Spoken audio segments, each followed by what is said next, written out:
Hello, my name is Eileen and I am a second-year grad student at Ohio University doing my Master's in Piano Performance and Pedagogy. Today I will be speaking to you about Marie Bigot de Morvogue. Marie Bigot was born in 1786 in Colmar, France. Her father was a violinist, her mother was a pianist, and she died of tuberculosis at only 34.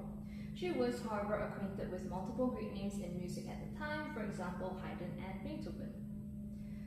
Marie Bigot had studied under Beethoven and was the first to play his Appassionata Sonata, opus 57, from his autograph. And to this, Beethoven said something along the lines of, I quote, "That's not exactly the character I wanted to give the piece, but go on. That's not quite me, that's better than me." End of quote. He then proceeded to give her the autograph of the Appassionata Sonata.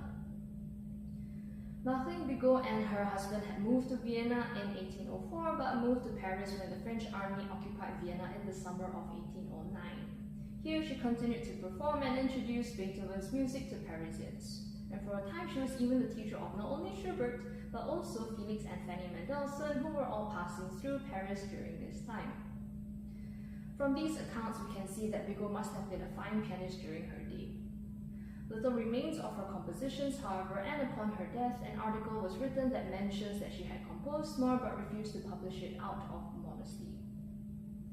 The piece I will be showcasing for you today is the first in Bigot's set of 6 etudes. Now, it's unclear exactly when the set of pieces was composed or published, but it was likely during Bigot's later years in Paris after taking lessons on counterpoint with Cherubini, who Beethoven praised as the greatest living composer of his era, and Daniel Aubert, a French composer and director of the Paris Conservatoire. This etude was written in the key of C minor, which is famously associated with intense drama, especially in the works of Beethoven. It is a short piece with 3 sections that somewhat resemble the exposition, development, and recapitulation of a sonata form, and the music is densely packed with such rich material. I honestly wish that Bigot had expanded more on it. The piece is notated as in 3/8 time, but even from the very beginning, Bigot blurs his triple meter by using a grouping that implies duple meter, perhaps of 6/16 instead.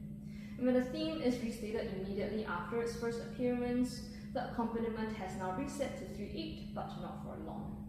This back and forth between simple and compound time just adds to the emotional turmoil of the piece with its incorporation of fortissimo dynamics within the very first section. This is the first etude in the set of 6 etudes written by Marie Bigot. I hope you enjoy.